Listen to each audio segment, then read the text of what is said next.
Good morning students, how are you. बेटा अपना ध्यान रखना। और आज का जो हम लोग का जो टॉपिक है वो कोऑर्डिनेट ज्योमेट्री से जो मेन टॉपिक है वही स्टार्ट कर रहे हैं। ठीक है, जो मेन टॉपिक है उसका एक बार रिवीजन भी हो जाएगा तो बेस्ट है। इसलिए आज हम एक्सरसाइज 7 स्टार्ट करेंगे। एक्सरसाइज 14 में आपके सामने 14.1, 14.2, 14.3, 14.4 चार एक्सरसाइज हैं। मैंने फर्स्ट सेकेंड थर्ड करा दिया। फोर्थ जो एक्सरसाइज है वो graphical representation of the cumulative frequency distribution है, जो ग्राफिकल मेथड से है और उसको हम लोग क्लास में बताएंगे आपको। ठीक है, यहाँ पर हम एक्सरसाइज 14.1, 14.2, 14.3 करा दिया। आज हम लोग स्टार्ट करेंगे coordinate geometry. Coordinate geometry start करने से पहले हम आपको इसके बारे में छोटी छोटी बातें बता दें।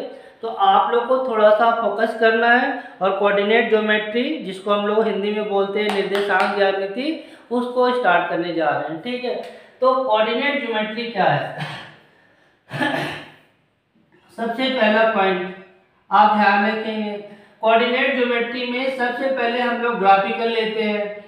इसीलिए हम 14.3 नहीं बताया, पहले हम इसको ग्राफिकल वाले चीज़ों को क्लियर कर दे, फिर इसके बाद 14.4 आपको स्टार्ट कर देंगे और आपको क्लियर करेंगे, क्योंकि उसमें ग्राफिकल है, ग्राफिकल रिप्रेजेंटेशन है और वो भी आपको क्युमुलेटिव फ्रीक्वेंसी डिस्ट्रीब्यूशन से है। तो पहले ग्राफिकल तो आपको आना चाहिए ना, इसलिए थोड़ा सा इस पर फोकस करिए। तो कोऑर्डिनेट ज्योमेट्री में सबसे पहले हम लोग एक ग्राफ बनाते हैं। तो ग्राफ में हम लोग दो एक्सिस लेते हैं, एक एक्स और एक एक्स डैश, दूसरा वाई और वाई डैश। ठीक है, स्केल के अकॉर्डिंग हम लोग यहाँ पे 1, 2, 3 सेम डिस्टेंस पे ले लेते हैं। इधर लेते हैं 1, 2, 3, 4, 5। ठीक है, ये जो लाइन है, ये जो स्ट्रेट जो लाइन जा रही है, that is the x axis, that is the x axis, Hindi में एक्स अक्ष, और इसको बोलते हैं वाई एक्सिस। ठीक है, X axis and Y axis to intersect each other at the point, this point is known as origin point, this point is known as origin point. और origin point का जो कोऑर्डिनेट होता है वो आपको बिल्कुल ध्यान रखना है, वो होता है आपका 0, 0। ठीक है, तो ये आपका ग्राफ में, ठीक है, ग्राफ में छोटी छोटी बातें आपको बिल्कुल क्लियर कर दें। ठीक है, इसको फर्स्ट क्वाड्रेंट बोलते हैं। ठीक है, पूरा लिख देते हैं यहाँ पे, फर्स्ट क्वाड्रेंट, जिसको बोलते हैं प्रथम चतुर्थांश। उसी तरह इधर वाला होता है सेकेंड क्वाड्रेंट, ये हो जाता है थर्ड क्वाड्रेंट, और ये हो जाता है फोर्थ क्वाड्रेंट। ठीक है, इस तरह इसमें 4 क्वाड्रेंट होंगे।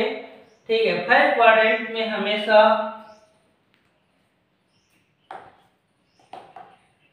दोनों एक्सिस हमेशा पॉजिटिव साइड में होंगे, ये भी पॉजिटिव में, ये भी पॉजिटिव में। ठीक है, सेकेंड क्वाड्रेंट में क्या होता है, इस साइड में जब हम लोग आगे बढ़ते हैं तो -1, -2, -3, पहले x को फिर y को, इसलिए यहाँ पे माइनस और फिर प्लस होगा। थर्ड क्वाड्रेंट में माइनस माइनस होगा, और फोर्थ क्वाड्रेंट में पहले x एक्सिस आता है इसलिए पॉजिटिव, और फिर y एक्सिस जैसे ही नीचे हम लोग जाएंगे तो माइनस में हो जाता है, तो प्लस और माइनस। इस तरह आपके सामने ये ग्राफिकल मेथड है। तो ग्राफ के हिसाब से थोड़ा सा चल रहे हैं हम लोग। तो ये आपका ग्राफ है जिसमें कोऑर्डिनेट है। अब हमारा जो टॉपिक जो चलेगा वो है डिस्टेंस फार्मूला। ठीक है, तो डिस्टेंस फार्मूला में हम लोग कैसे फाइंड करना है वो देखिए। तो डिस्टेंस फार्मूला स्टार्ट करने जा रहे हैं।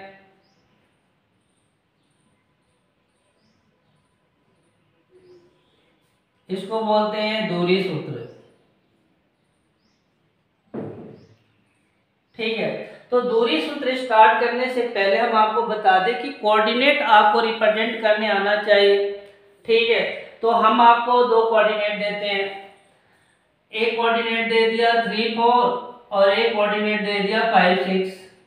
पहले इस कोऑर्डिनेट, ये दोनों कोऑर्डिनेट को हम लोग क्या करेंगे, ग्राफ में रिप्रेजेंट करेंगे और फिर हम आपको डिस्टेंस क्लियर करते हैं। ठीक है, तो चलिए आप लोग इसको कॉपी में बना लीजिएगा बेटा और फिर स्टार्ट करेंगे। देखिए ध्यान से,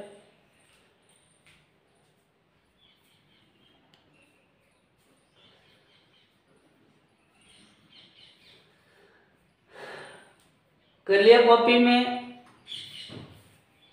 इरेज करो।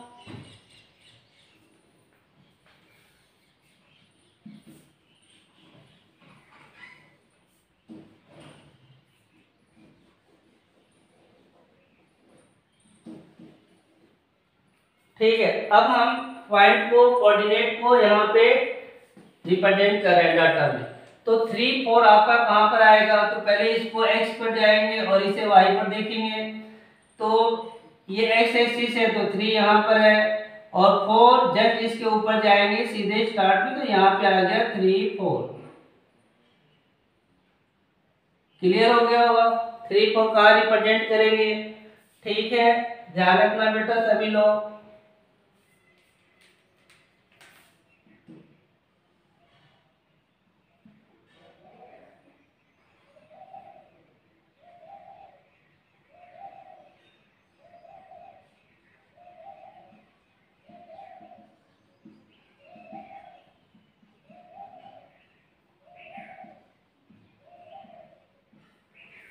ठीक, अब हमें दूसरा कोऑर्डिनेट पॉइंट दिया गया है 5 6। 5 6 को रिप्रेजेंट करेंगे 5 और 6, तो 5 x पे देखा और फिर 6 ऊपर चले गए, तो यहाँ पर क्लियर हो गया। ये 3 4 और ये 5 6। ठीक है, तो आपके बुक में क्या है कि डिस्टेंस निकालना है, कहां से कहां तक। ये दो कोऑर्डिनेट दिया है, इन दोनों कोऑर्डिनेट के बीच का डिस्टेंस निकालना है। ठीक है, तो इसके बीच का डिस्टेंस निकालने के लिए मैथ में तो डायरेक्ट फार्मूला बता दिया गया है, लेकिन अगर इसको फिजिकल मेथड से देखा जाए तो हम लोग इसको प्रॉपर देख लेते हैं, क्लियर कर लेते हैं कि यहां से यहां तक के बीच का डिस्टेंस निकालना है आपको। ठीक है, अब हम लोग इसको पूरा क्लियर करके ऐसे एकदम क्लियर करके बताते हैं, ये देखिए। ठीक है, फिर मैंने इसको मिलाया और फिर इसको ऐसे ले लिया, तो ये जो लाइन है ऐसे ही जो सीधे जा रही है, और ये देखिए पूरा एक दो राइट ट्रायंगल बन गया, देखिए यहाँ पे ध्यान से। ठीक है, और अगर आप ध्यान से देखेंगे, बिल्कुल ही ध्यान देखेंगे, तो यहां से यहां तक के बीच का डिस्टेंस ये 1 सेमी और ये 1 सेमी लेट भी कर लिया, तो 1 सेमी यहाँ पे हो गया, 2 सेमी का हो गया ये। ठीक है, और इसी तरह ऊपर लेके चलेंगे तो यहाँ पर 4 है और यहाँ पर 6 है, तो इसके अकॉर्डिंग के बीच का डिस्टेंस अगर देखा जाए तो ये भी 2 सेमी नजर आ रहा है। ठीक है, और पाइथागोरस थ्योरम के अकॉर्डिंग अगर हम लोग निकालते हैं पाइथागोरस थ्योरम से,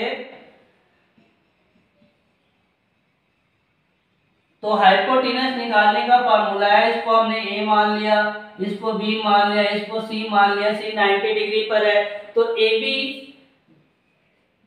यानी ये पूरा डिस्टेंस निकालना है, तो AB स्क्वायर इक्वल टू होगा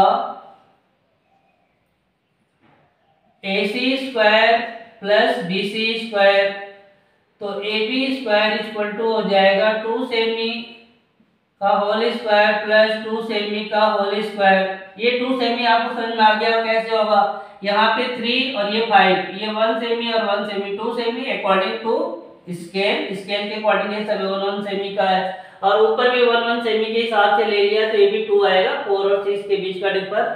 ठीक है, तो AB स्क्वायर इक्वल टू हो जाएगा 4 प्लस 4 सेमी प्लस 4 सेमी, तो AB इक्वल टू हो जाएगा √8 सेमी, और जब हम इसका प्राइम फैक्टर करते हैं तो ये आएगा 2 इंटू 2 इंटू 2, तो AB इक्वल टू आएगा, ये 2 बाहर आ जाएगा और √2 सेमी। इस तरह AB के बीच का डिस्टेंस निकल जाता है। तो ये तो पाइथागोरस थ्योरम के अकॉर्डिंग निकाला गया, जो एक बार फिजिकल मेथड के हिसाब से बता दिया गया। लेकिन मैथमेटिकल में क्या होता है, गणित के हिसाब से क्या होता है, इन्होंने बोला कि डायरेक्ट आप फार्मूला यूज कर सकते हैं, तो हम लोग फार्मूला लिखते हैं, डिस्टेंस का फार्मूला लिख रहे हैं। ध्यान से देखिए बेटा, डी बराबर अंडर रूट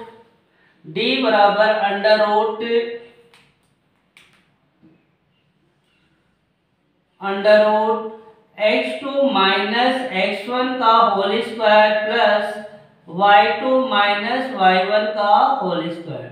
राइट, ये डिस्टेंस फार्मूला है।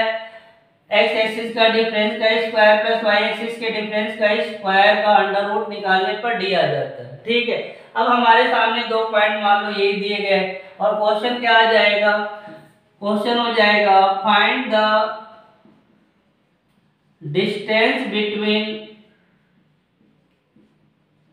3, 4 एंड 5, 6। ठीक, ये इंट्रोडक्शन है, इंट्रोड्यूस करा रहे हैं हमने। हम केवल एक डिस्टेंस फार्मूले के बारे में आपको बता रहे हैं, डिस्टेंस फार्मूला यानी दूरी सूत्र का प्रयोग कैसे किया जाता है। तो ऐसे निकालना चाहते हैं तो ये थोड़ा लेंथी पड़ जाता है, तो फार्मूले के हिसाब से निकालेंगे तो इजी हो जाएगा। तो हम लोग क्या करेंगे, इसमें दो कोऑर्डिनेट दिया है, तो इन दोनों कोऑर्डिनेट को एक को मान लेंगे x1, एक को मान लेंगे y1 और x2 और y2। ठीक है, फिर हमने फार्मूला यूज किया x2 माइनस x1 का whole square plus y2 minus y1 का होल स्क्वायर, तो d इक्वल टू हो जाएगा आपका। ठीक है, अब x2 देखिए ध्यान से क्या है, 5 माइनस 3 का whole square. Right, x2 5, x1 3, 5 minus 3 का स्क्वायर प्लस y2 6, y1 4 का होल स्क्वायर, तो d इक्वल टू हो जाएगा आपका, ध्यान से देखिएगा बेटा, 2 स्क्वायर प्लस 2 स्क्वायर, तो d इक्वल टू हो जाएगा 4 plus 4 that is the under root 8 that is the 2 under root 2 unit. तो इस तरह आपका डिस्टेंस फार्मूला से क्वेश्चन सॉल्व हो जाएगा। ठीक है, तो आपकी जो बुक है उसमें जो 7.1 है यानी एक्सरसाइज 7.1 में only using the distance formula, केवल डिस्टेंस फार्मूला से पूरा सवाल निकाला जाएगा, फाइंड किया जाएगा। तो प्लीज डिस्टेंस फार्मूला आप सभी को ध्यान रखना है, डिस्टेंस फार्मूला आप सभी को लर्न हो जाना चाहिए। d equal to under root x2 minus x1 का whole square plus y2 minus y1 का होल स्क्वायर।